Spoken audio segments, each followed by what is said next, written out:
Shut up and sit down. Welcome to the Big Blue Offensive Podcast with Mike Trainer, Jay Jules, and John Depot.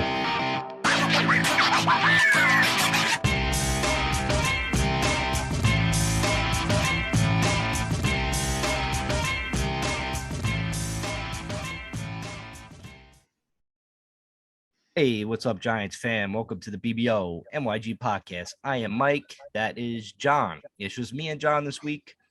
Jules took the week off. He's actually applied to Clown College. Tonight was his inauguration. I think that's how you say that word. Inauguration. Inauguration. That's it. That's the word I was looking for. So basically tonight he just gets his makeup and his clown shoes. So he should be back on next week on regular Tuesday night pod. So Jules, we miss you, but we'll see you in a week. John, I guess we'll go over the game. But I think we should start off with we'll go over, we'll have the haters club because, I think all the Daniel Jones haters, they were just waiting for a loss. You could just kind of tell. Waiting, bro. It's like a fucking tiger in the bush. I was hoping it wouldn't be that bad, but it was pretty fucking pathetic. But we'll get into that. But first I want to talk about the trade deadline. The trade deadline came and gone. We did not make any moves. Claypool was the guy I kind of wanted as a wide receiver, but he went to the Bears for a second round pick. I think the Giants offered the third that they got in the Tony deal, but the third in reality, and that came from Kansas City, so that's like a higher third round pick. So that's basically like a fourth rounder. Yeah, so they're not gonna, they weren't gonna do that. So in a way, I don't like the message that they're sending, that Joe Schoen sending to him without making the trade. I don't like that because, it gives like a guy like, Daniel Jones and Barkley, who's busting their ass, give them a little help. I mean, are they showing their cards saying maybe they are going to move off after them and that they're not giving them help and they're kind of setting them up to fail?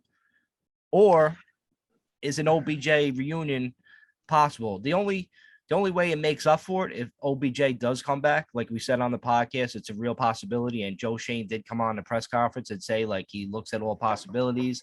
And he did say, John, he played it coy. He was saying, I didn't know OBJ was in the building, but when he went to go visit Shep. But you have to say that because even though OBJ is a free agent, you can't have a guy come in the building as for an official visit.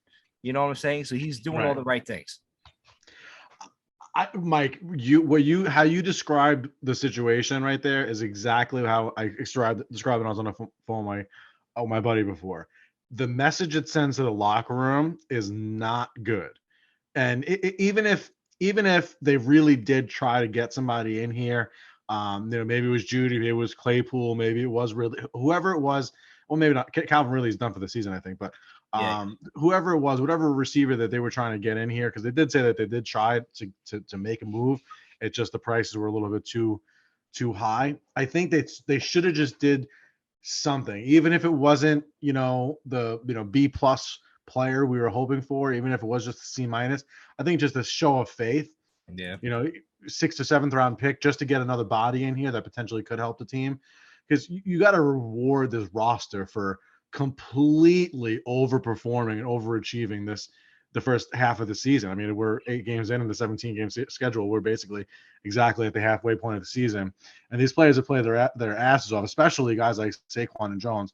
And after a game like we saw on Sunday, where the clear line of demarcation between those two teams was the fact that they had DK Metcalf and Tyler Lockett making plays when it counted.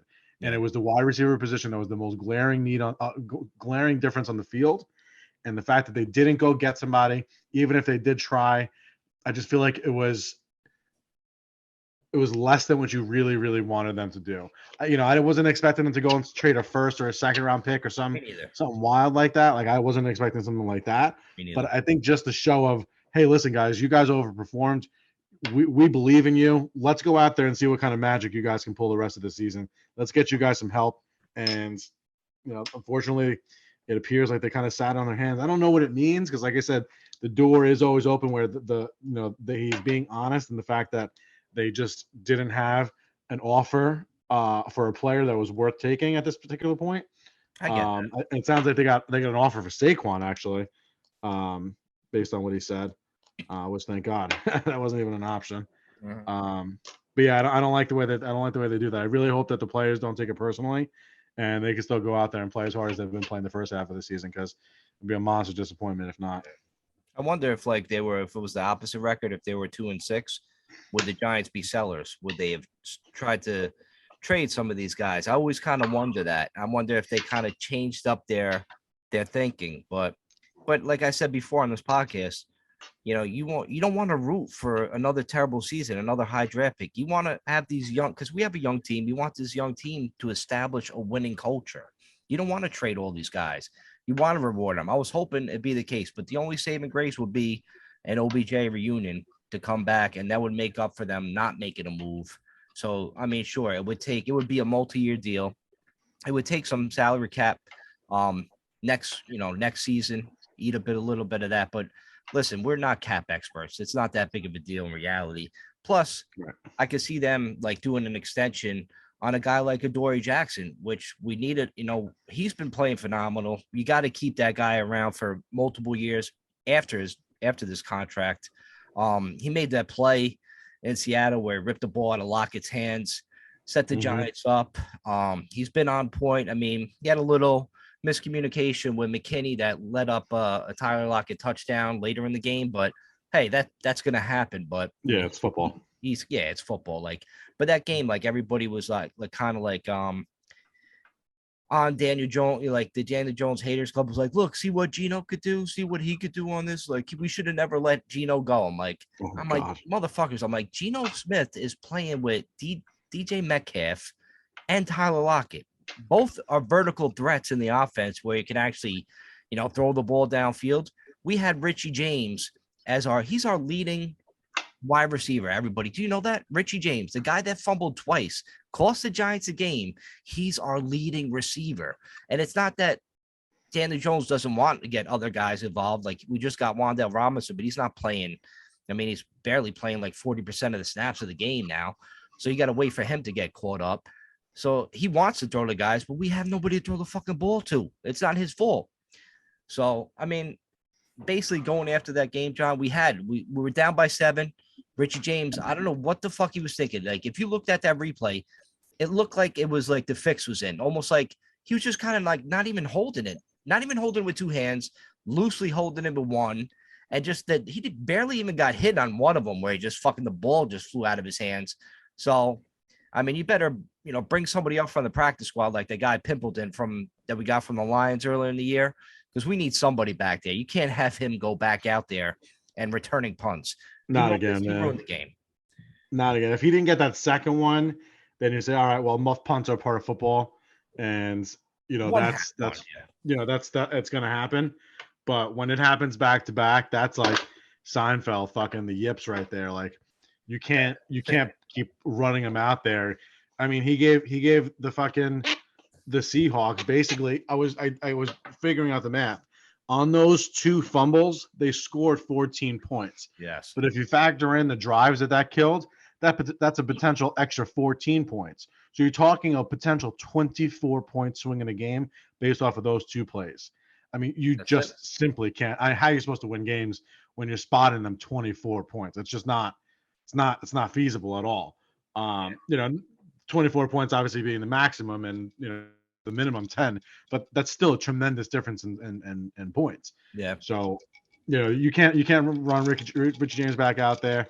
And I always hated his hair, but after seeing him sitting on the bench with that hair after the game, during the game after those 2 fumbles, I was like, fuck, this guy looks like a straight clown. So I think like Lawrence Tynes on his Twitter account put the crying Jordan face with his big fucking like dreadlocks hanging down.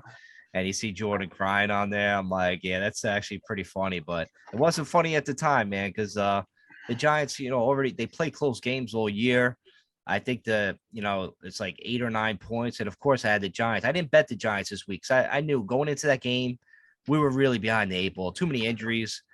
And, so I didn't want to take them +3, but I took them +10. And of course, the one time I take them +10, fucking this guy got a fumble twice and cost him the fucking game. And Daniel Jones, listen, I get people, he didn't have the greatest game, but when he's throwing to a a tight end that I didn't even know was signed, and he's out there starting, and he overthrew him. I'm like, yeah, he overthrew him because he hasn't ever fucking played with the guy No fucking chemistry together, before. no timing. You don't know how fast he is. He just sees him like, oh shit, he's open. Let me try to get it to him. You know what I mean? That's a really tough thing to ask any quarterback in the league, let alone like, Daniel Jones and a new offense with no wide receivers. But I want to kind of stay positive, John. We got to shout out our boy Nick Gates. Oh Like Nick man, Gates came back and what a he story. played. He played. He was like, I think on the first one of the drives, he was like the sixth offensive lineman to come in. He played like kind of like the tight end spot, almost like a sixth offensive lineman, and he just he opened up the hole for Barkley. Score touchdown. Got him a touchdown, and man, I was really it was really exciting to see him. Just the fact that he came back and they put him in there. They put him on there in certain plays. They had plays for him. What other Yeah. coaching staff? The other coaching staffs in the past probably would have waited till somebody got hurt in order to throw Yeah. him back in there. But he played right away, and I tell you, man, that was so big. I really wish they won that game because he helped. He helped on the drives, man. How many times can you say your offensive line was responsible for 7 points? And in this particular case, I mean, obviously, everybody else on the field has to play their part to make plays go, but he was the guy who opened up the hole for Saquon to run in for a touchdown. That's just the fact. Sure and seeing, when injuries like that happen, I fucking hate looking at him. It just turns my stomach to see fucking like limbs hanging off people, like the Dak Prescott injury a couple years ago and shit. That shit just fucking makes me queasy. So I didn't see exactly the extent of Nick Gates' injury until they showed it. They showed the two fucking bones snapped like toothpicks. It was like someone fucking took chopsticks and just snapped them in half, the X-ray. Crazy. And a year later, like I think it's 400 days later, so a year and a month and change later, and the guy's back out there and not even just like walking around chilling, like playing in a fucking NFL game as a goddamn offensive lineman. Right. Like that's just remarkable. I've been a Nick Gates fan since we fucking signed him, since he first started making plays back I think 2019. I think he came in the same, he was a UDFA. Yes, I think in 2019 or maybe 2018. I forgot what it was. Another Gettleman guy. What happened? Another Gettleman guy. Yeah, another Gettle goons fucking every fucking day. But he came in, then he played tackle for a little bit, played well. Then he was playing all over the offensive line, played well, played center, played well. And, then he got hurt. And unfortunately, at the beginning of last year, so we weren't able to see another full season with him. But the interior offensive line, I don't think is good enough to hold him down because that man has the fucking heart of a champion. And I think he's going to battle for that fucking spot. And the second one of those guards or centers fucking slips up, he's going to take that job and they're going to have to pry from his fucking cold, dead hands. And I couldn't be more happy for it. He's one of the only offensive linemen I would ever consider getting a fucking jersey off, honestly. Yeah, like I hope he finds his way into like the starting lineup somehow, man, soon. It'd be nice to see him get like either the guard spot. I mean, you got to figure like our center right now is only signed a 1-year deal. So Feliciano, yeah. Yeah, so Johnny Boy could he could be gone if Nick Gates is come back like that healthy. And I tell you, he looked pretty fucking good, man. They're gonna work him in slow. He'll probably have a few more snaps next week, or I guess after the bye, and then see where they're at with their offensive line to see if he should take one of those starting positions from somebody, or they might start doing a rotation again and have him rotating at center, rotating at guard, see where he plays better, see how the line looks better with which one of those two options. Maybe you put him in at center and then kick Feliciano out to guard somewhere. Because who knows? I don't know when Lemieux's coming back, and Bredeson's not coming back anytime soon. So, you got a couple holes to fill, and it would be nice to fucking see Gates out there. And fucking, dude, we were talking about returning players. Like, I really, really fucking hope Kenny Golladay can come back and make an impact on this team, man. Yes. I think we talked about that a little bit on the Twitter side. I mean, listen, once Tony got traded, I mean, we need somebody. And, Tony was always kind of in the press conference saying dumb shit. He's like, we won. You want $1? You want $1? You got $1. I'm like, what are you talking about? And he can't even, like, when he tweets, like, Tony can't even fucking spell. Yeah. And I think he wrote, like, care with a K. So I went at him. I put the asterisk with a C, and I spelled care right. You know what I mean? Try to fuck. I mean, I know what it's about. I know the hood shit. Like, I get all that. I know a bunch of, like, OGs that are, they fucking put up the signs and all that shit. I get all that, but Well, can't be it's doing because that his kind of name's shit. Kadarius. It starts with a K, so it makes the C's K's. Yeah, but there's more you know how it is in the hood and shit. There's more associating that with I'll leave it at that. You know what I'm saying? I Are don't you want talking about the KKK? not that fucking not that hateful group. There's more this the other hood hateful groups that are up and around like Florida. I'll say I'll leave it at that. I don't want to All right. delve more into that fucking kind of shit. But listen, he wasn't reliable. Like obviously he couldn't really study the playbook. It was no secret. Those were the stories coming out. He didn't get it. He wasn't practicing. And if with these guys, if you don't practice, you don't play. It's a shame because he has the talent, but he's just a fucking moron. So he was so busy. I mean, once he tweeted out last week during the game, during the Giant game, that was probably like the last straw. Like you don't need that kind of distraction in this locker room where we have a bunch of good guys in there. And then Kenny Galladay came on.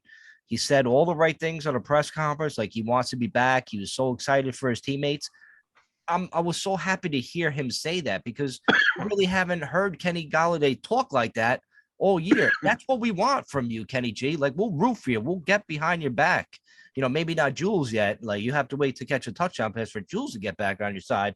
But listen, we have your back, man. We need somebody out there to fucking catch the ball, man. Like and go deep and get a vertical route or something because it's weird. How do you evaluate Daniel Jones now when you trade away Tony and you don't replace him with anybody yet? That's what kind of like it's pissing me off. Like, I don't want to get back into the whole sending that bad message to the locker room, but it is what it is, man. And with that, I'll just leave one more thing about the Seattle game and I won't talk about it anymore. But it's just like, Geno Smith got on there post game and he said, "Oh, Ben McAdoo and Jerry Reese was the only people that supported me there." I'm like, "Shut the fuck up, Geno, you piss ant. You're the one that fucking went in for Eli Manning. You took his fucking streak off. You suck. Everybody knows you suck. Yeah, you're having a great year. You're throwing a high completion percentage, all that. You found your home.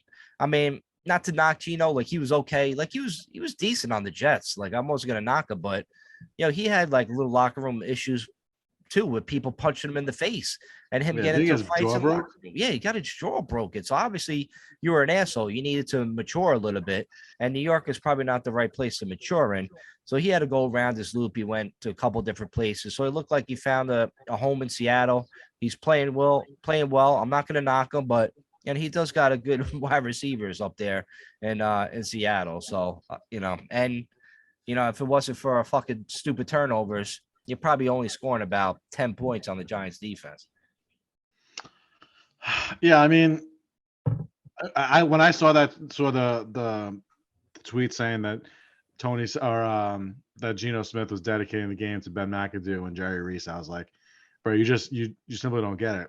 You were Eli Manning's backup. Like, who cares about Jerry Reese? Who cares about fucking Ben McAdoo? This is Eli Manning's franchise until he leaves. All you're there for is, God forbid, he does get injury, he doesn't get injured, which he never does. That's all you were there for. You were just supposed to be fucking, a roster fucking placeholder. So who cares about believing in you or not? Damn right. Damn fucking right. Just having players like on your team that help the quarterback is just such a huge thing. I don't get how these fucking people just don't want to understand or don't want to admit that. Like, imagine what Daniel Jones would look like with DK Metcalf and fucking Tyler Lockett. Like, it's not Marcus Johnson, fucking David Sills, like running around, fucking Richie James. Like, it's the contrast there between the fucking level of wide receiver you have running out there. You're talking about a Honda Civic versus fucking two like ZR1 Corvettes. Like, what are we talking about? I hate to knock the practice squad players because their practice is hard. They're busting their asses, but the talent level just ain't there. You know what I'm saying? They know it. They know it. They know they're not DK Metcalf. That dude grew in a fucking lab. It was a test tube baby, motherfucker. I know. Like, you're not him. That's fine. But look at how open they get. They look at the size of them. Like, of course, even when they're not open, they make, bro. You just throw the fucking ball to them. That's what I mean. And it'll lead me into the haters club with this conversation we're having right now. So let's take a quick commercial break. We'll come back. We'll get more into this conversation and some of the haters that I'm going to shout out on this week's Hater Club. And then we're going to do the picks. So we'll be right back on the BBO NYG podcast. All right, we are back on the Big Blue Offensive Podcast. I am Mike. That's John. Jules is in Clown College this week. John, yeah, we were having that conversation, man. I got to go into it. It's the Haters Club portion of the segment. I don't know. Hate. Welcome all you ignorant ass bitches, critics, complainers, disgruntled rappers, and racists especially, to the 9th annual International Player Haters Ball. Oh man, hate. Hey, if you don't got anybody, but I got a bunch of people, and I mean, we could list it until the podcast runs out of time. Yeah, people on Twitter, fucking, it's a lot, bro. Sitting there waiting and sitting there like this hyenas and scavengers in the bush, just waiting for fucking opportunity. Just every week, Daniel Jones did it again. Daniel Jones did it again. Just no activity. It's weird. And the second this guy fucking loses a game, they come out of the woodwork like fucking termites, bro. Yeah, it's crazy. Like they couldn't wait to come after Chad Powers. So basically, this is what Chad Powers wrote on the BBO NYG podcast Twitter account. So basically, last night, Chad Powers was watching the Cincinnati Browns game. So I tweeted this. If you want to look this tweet up, it happened about 22 hours ago, about the time the podcast came on. So it came on like late Monday night. So just look it up. I wrote this, or Chad Powers wrote this. Burrow don't look so good without a legit wide receiver and a terrible offensive line play. Weird, huh? Now, do the Daniel Jones haters understand the correlation? All right. So I'm not comparing Daniel Jones and Joe Burrow in this tweet. If you have any comprehension at reading, the subject matter is basically you're without a legit wide receiver and shitty offensive line play, and Burrow was just he was getting killed in the trenches. So a couple guys came at me. That Giants 22-1-2 guy came at me again, of course, like he's always in the mentions. Corey Yeager came at me in the mentions with this one, or Chad Powers, I should say. If you just want to look, there's quite a few of them that came out like the woodwork slamming this, like they couldn't fucking wait. There's another guy, Stanley Monterio at Ad Sales Savant. He's another guy that came after me debating. Then another one, Truth Ledger 456 at Money Mind 456. Guys, just go up. I'm probably not going to shout all these guys out because it would take like all night, like John said, but there's a whole fucking list of them. They go, one guy, he's like, oh, but Joe Burrow, and he starts showing me all these stats from last night. I'm like, all right, you show me stats where he throws like, a couple touchdowns, whatever, has these yards, but I'm like, all right, one of the plays was like Higgins where he fucking pushed off. It was offensive play, didn't call it. And the other one was in garbage time when they were playing prevent defense, okay? Any quarterback in the league could fucking put up yards in a prevent defense. So watch the fucking game. Stats don't fucking tell you everything in the fucking game, okay? If you want to look at stats, go look at all the fucking playoff teams that are in the playoffs right now today. Go look at the fucking quarterbacks on that list. You'll be surprised by all these good quarterbacks that you see in fantasy football and they're not even in the playoffs. Once again, it's a fucking team sport, so you got to recognize that. So you guys go up and down this fucking list, man. All these fucking haters just came out of fucking woodwork. One guy was like, we should have kept fucking Daniel Jones. This other guy was like Jacob at old Jacob. He's like, I promise you, Daniel Jones is not becoming Joe Burrow, all because we get somebody like Jerry Jeudy. I'm like, I never even said Daniel Jones was going to be Joe Burrow. Read the fucking tweet, you fucking animals. And that's it, John. I'll leave it at that. It's just the startling part about what you're saying, because you're talking sports, and generally when you talk sports and you're arguing with somebody, you're a Giants fan, you're arguing with a fucking Cowboys fan, and you're a fan or an Eagles fan or whatever it is. You're talking Yankees, you're arguing with a fucking Boston fan, whatever. Yeah. And generally, that's a Mets fan. Generally, that's how it is. Makes sense. But for whatever reason, when it comes to the Giants, like half of the fucking fan base genuinely despises the team. Yeah. Even at 6-1, even at 6-2, they legitimately despise the team and can't wait to celebrate any fucking loss. It's bananas, Crazy. like truly bananas. And I've said this before in this podcast, and I fucking hate like repeating myself like this, but that like mental problem that they're like the way their attitude is towards the Giants. I would bet you dollars to fucking donuts that they're like that in every aspect of their life.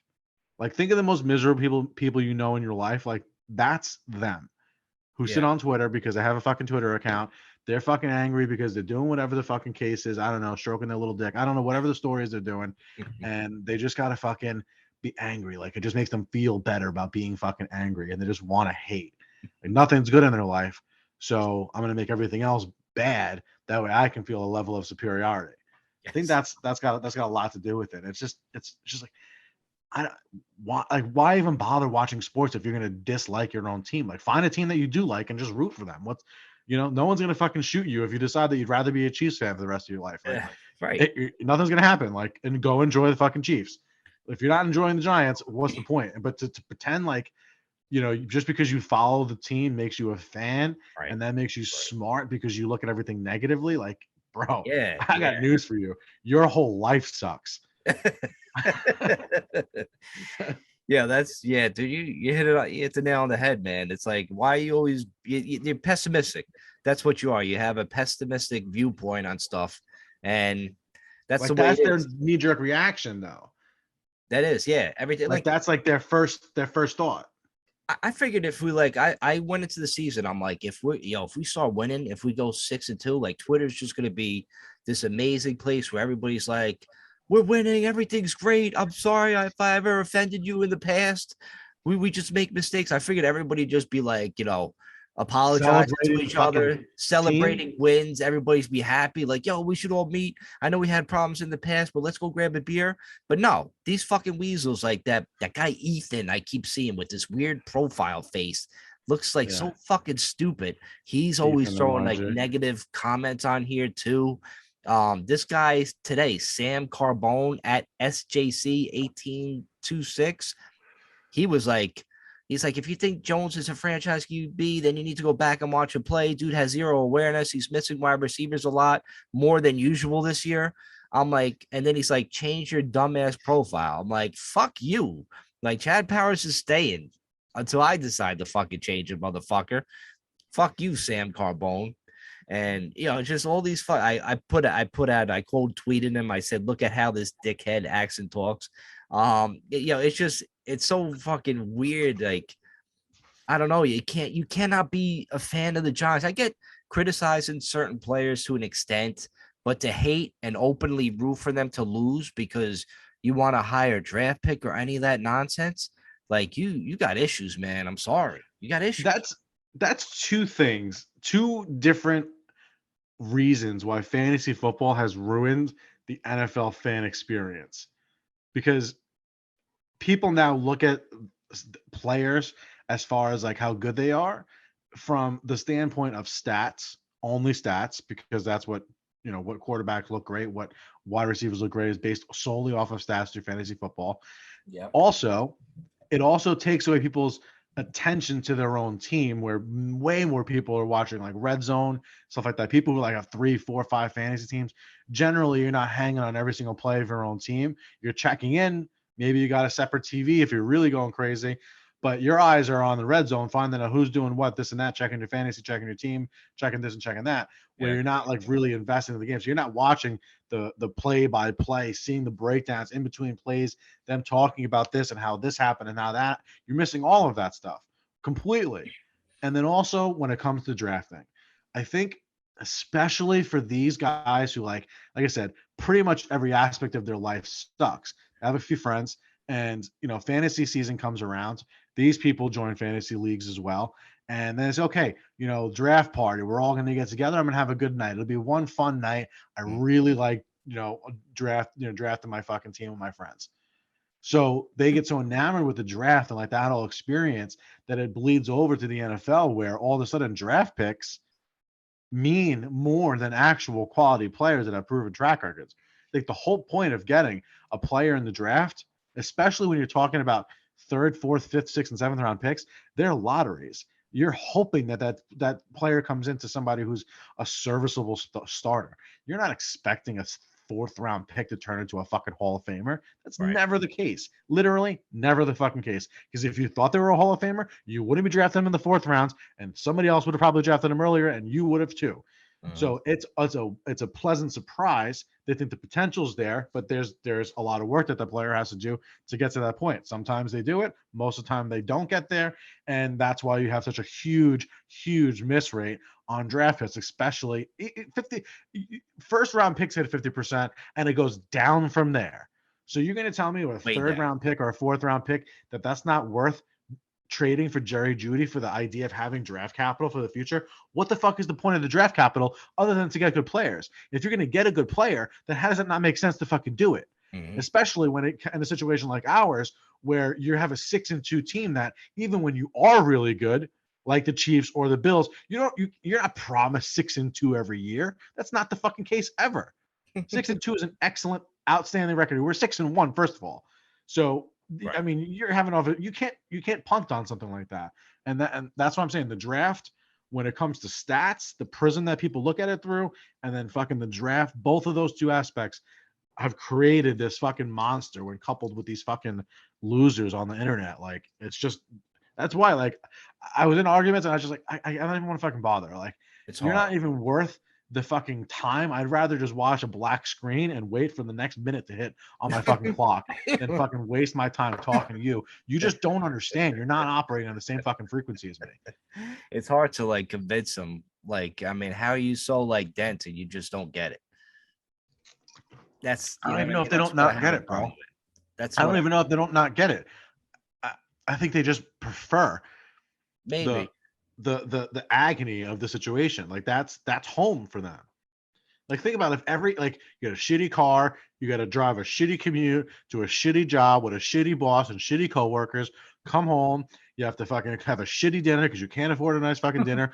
If you have a girlfriend, she's probably gross and she's shitty too. You gotta fuck her sometimes. Sometimes you don't even want to do that. Then you gotta take a shitty shit in your shitty bathroom, and then you gotta go to sleep in your shitty mattress with your shitty sheets, and then wake up and then do that 5 fucking days in a row. Like, I get it. Like, if that's your life, like, I get why you would sit and hate on Daniel Jones when he's literally breaking records for the most clutch quarterback play in the history of the fucking league. Yeah, it's very frustrating, man. But you're right, man. It is part of like fantasy football, because when people see like the Mahomes, where, you know, I think they think Mahomes, guys like him, just like grow on trees. But think with Mahomes, like, he's great. No, I love him. Like, the way he plays is fucking great. But look at him. He's been in the system for how many years? He sat a year waiting, learning that system.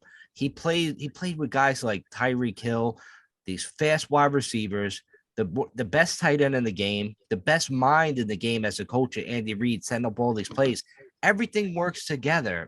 You can't like just throw Mahomes on the Giants and expected him to be great the past couple of years. It was not going to happen. You know, I've said on this podcast before, if we drafted, like, going back to 2018, and it turns out the 2018 draft, like, Barkley was actually the smart pick at the time. And if you drafted Josh Allen, if Josh Allen, like, if he sucked like he did in Buffalo here in the first 2 years in New York City, it would have been a fucking disaster. They would have been like, Gettleman sucks, get him out of here. But I got to shout out this guy, Sir Cross 1776 at C Cross 1776. He put a whole stat of all the Gettleman guys that he drafted well. And he told the guy, Real Mace Black, he's like, suck it up, Buttercup. And he put down like the highlight, like Andrew Thomas, McKinney, Darnay Holmes, Tate Crowder, Daniel Jones, Dexter Lawrence, Shane Zimenez, Julian Love, Darius Slayton. I said McKinney after Andrew Thomas. But remember Ryan Connolly before he got hurt? He was fucking a stud like linebacker for us all of a sudden. And too bad he fucking got hurt. And then I told the guy too, like, he didn't respond. I'm like, now you do the fucking Buffalo Bills during that time and compare them, and you see how many draft picks they hit. What do you know? Lo and behold, it was actually a little bit lower than the amount of fucking players that Buffalo hit. They hit on more undrafted free agents. I'll give them that aspect, that credit. But it just goes to show you, John, you're right. Like, 50% sometimes in first round, first rounders are hard to fucking pick the right guy. So, you guys got to take it, take it for what it is. We got a young team. They're growing, they're learning, they're playing well.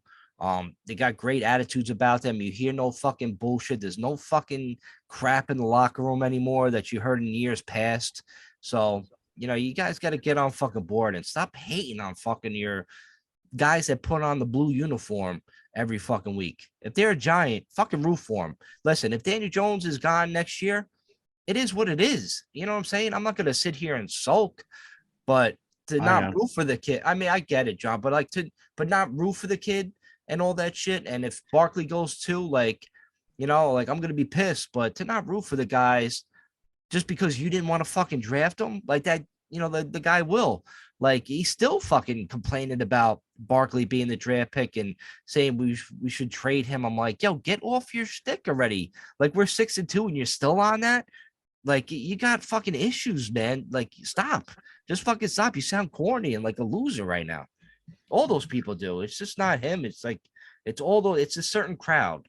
Like the Will, the fucking Ethan, the fucking Giants 2022, Corey. It's all those fucking guys that just want to hate. They'd rather hate on the fucking Giants team and be right than just root for the fucking Giants. They're winning football. They're 6-2 before the bye week. Hallelujah. Who the fucking thought? Bro, I don't know, man. Maybe it's just me. Maybe me and my fiance just look a little crazy on fucking Sundays. But those 6 games that the Giants won, bro, was so much fucking fun, bro. Yelling, screaming, fucking high-fiving, fucking celebrate, like just pure like elation watching those fucking games. These people, like in that moment, like those moments where people like me and you, people like that are true Giants fans, the ones that are like screaming and yelling, celebrating, like in that same moment that we feel that kind of euphoria of being a sports fan, what do they feel? Like, what emotion goes through there? Like, are they like, oh, like, what emotion do they feel? Like, they got to be sick inside, right? Be.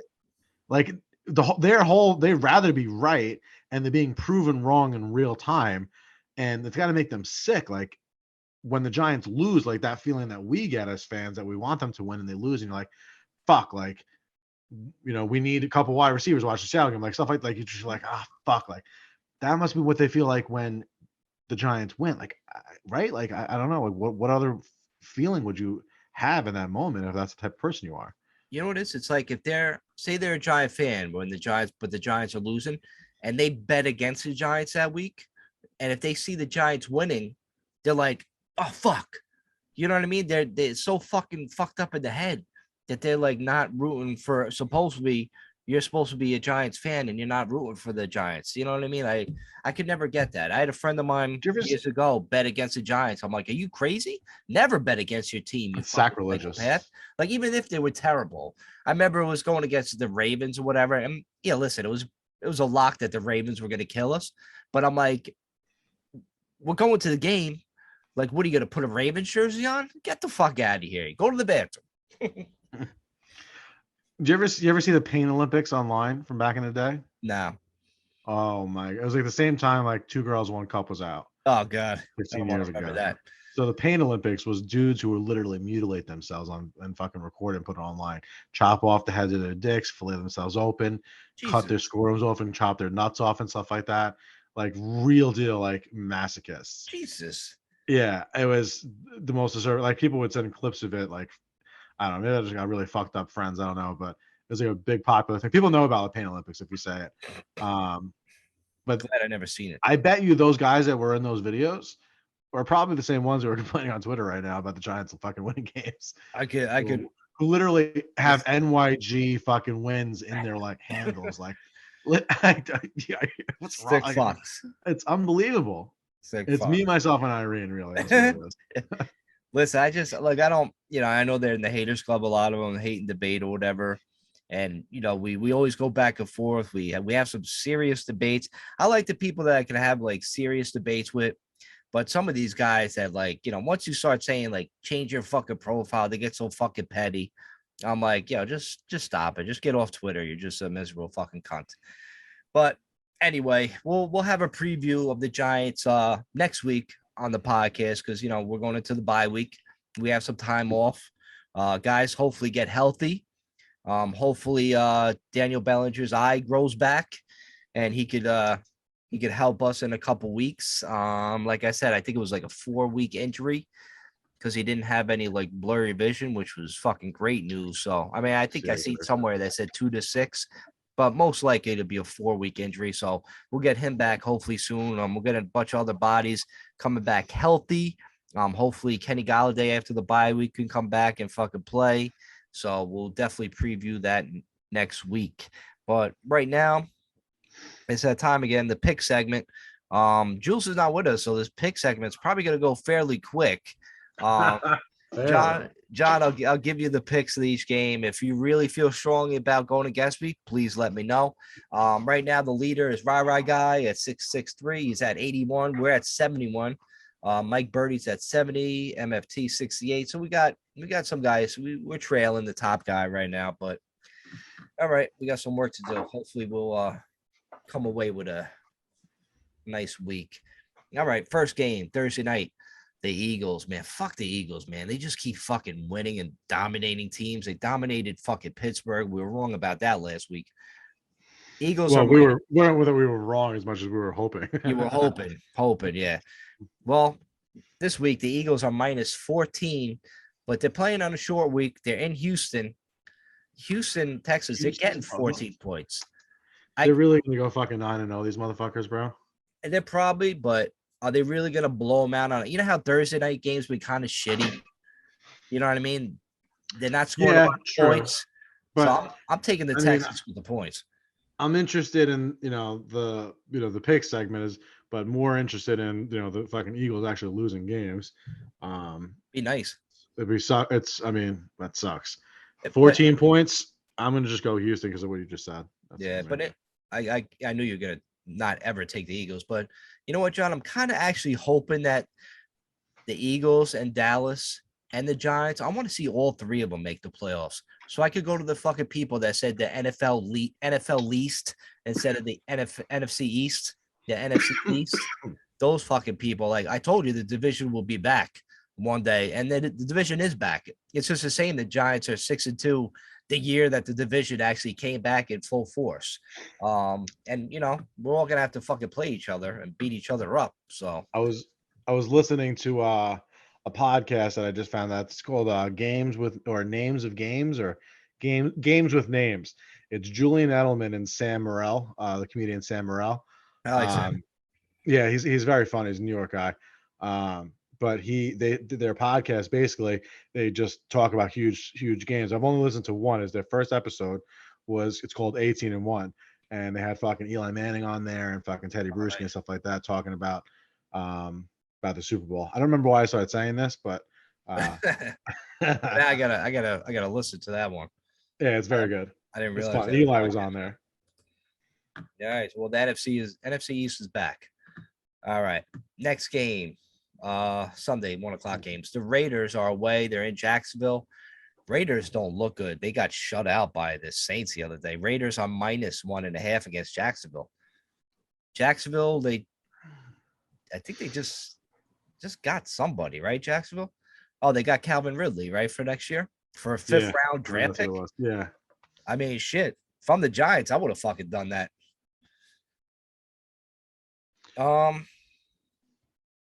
Raiders don't look good. I'm gonna go with Jacksonville. They're at home. Yeah, my gut is telling me Jaguars as well. All right, next game. It's a very, very enticing matchup though. 2-5 and 2-6. I know, right? Fucking gross game. All right, next game. Chargers. They're away. They're in Atlanta. Chargers are -3 against the Falcons. Falcons came back. Did you see that game? The Falcons with DJ Moore ripping off his helmet made the kicker go back to 48 yards, even though he could take off his helmet because he wasn't in the field to play. So the refs did get it wrong. But still.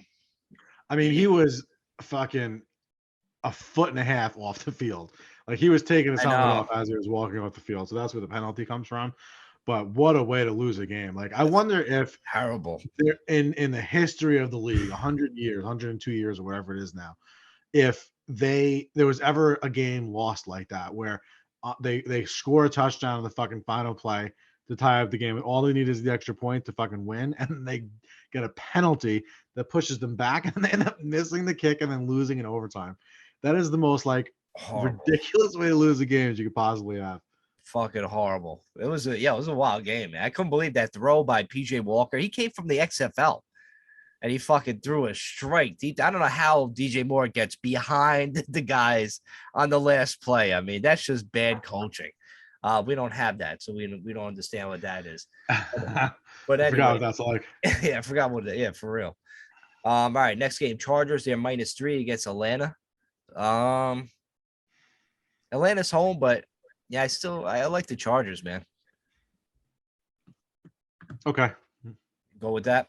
Yeah. All right, next game. Ooh, I love this fucking game. Dolphins. They're in Chicago. Dolphins are -5. I actually love the Dolphins this week. I don't disagree with you. How's the weather going to be up in Chicago? I think. Oh, it's probably not cold enough yet. Dolphins.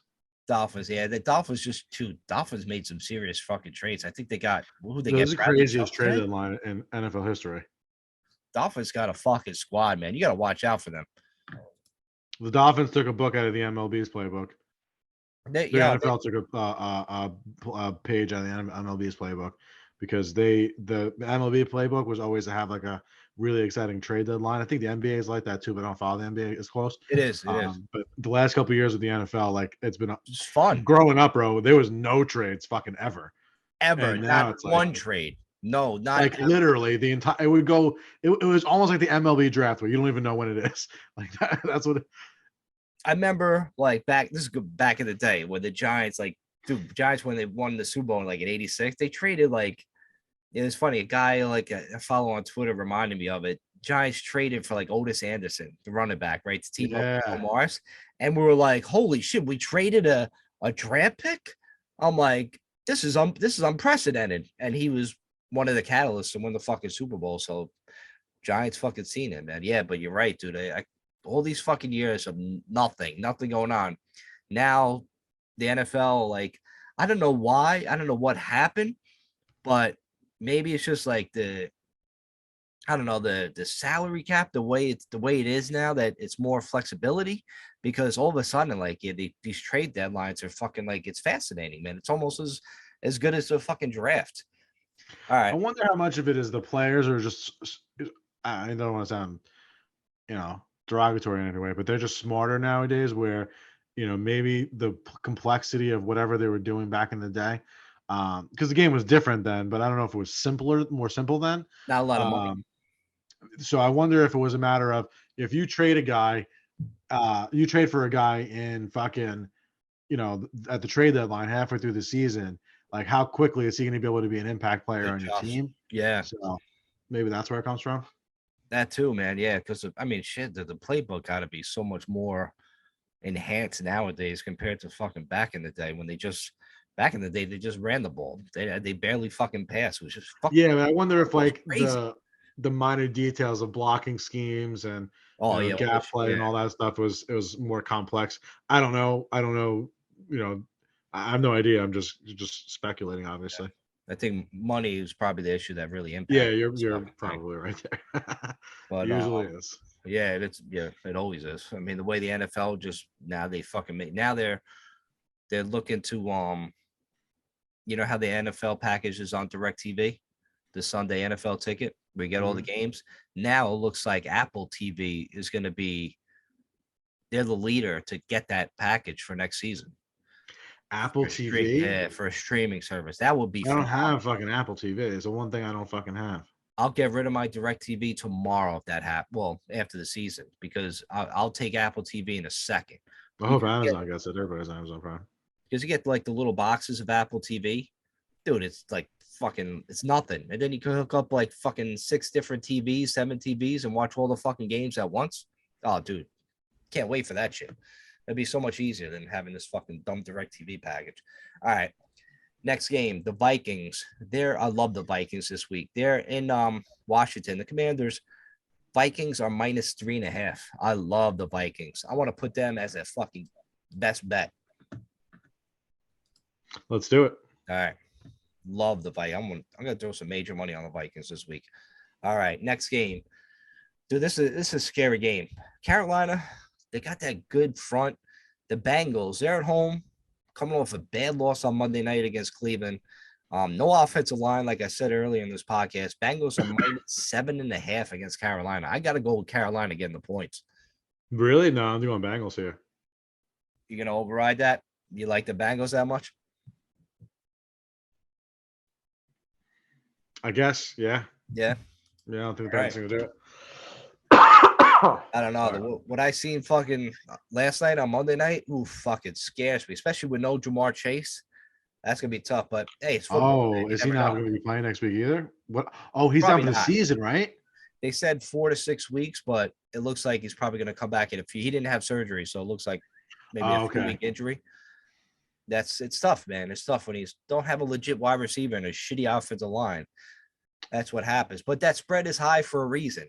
You know what I mean? They want you to take the fucking Panthers. So I don't know. Maybe you're right. All right, moving on. Bengals it is. All right, next game. Patriots, they're at home. They're -5.5. I don't know how they kicked this shit out. They kicked the shit out of the Jets with Zach Wilson. I don't know what the fuck. Colts fired their offensive coordinator today. So usually when that happens, it lights a little spark. So I'm gonna take the Colts with the points. I will do the same. All right. Colts I think the Patriots won the game last week because Zach Wilson was atrocious. he was He was just horrible. throwing the ball fucking just to the other fucking team. And then they had Trying this, to get out of bounds, but couldn't get out of bounds. It was like it was you wild. see that? Yeah, he tried to throw it Yeah. out of bounds. He threw it right to him. I'm like, what the Yeah. fuck? Oh my god. I'm like, that's fucking terrible. Like, and then they Yeah. had this, like the Jets had like a pickle. They had a pick six, right? 84-yard touchdown, and they called that bullshit roughing the passer again. Like, I'm Mhm. sick of that shit. Just get rid of roughing the passer. Just fucking just kill the fucking quarterback, man. Stop calling these weak ass penalties, man. You can't even touch the guy. All right. Colts it is. All right, next game. Packers, at least they covered against Buffalo on Sunday night. They covered by 0.5 point. And they haven't covered in like Sorry. weeks. Packers are in Detroit.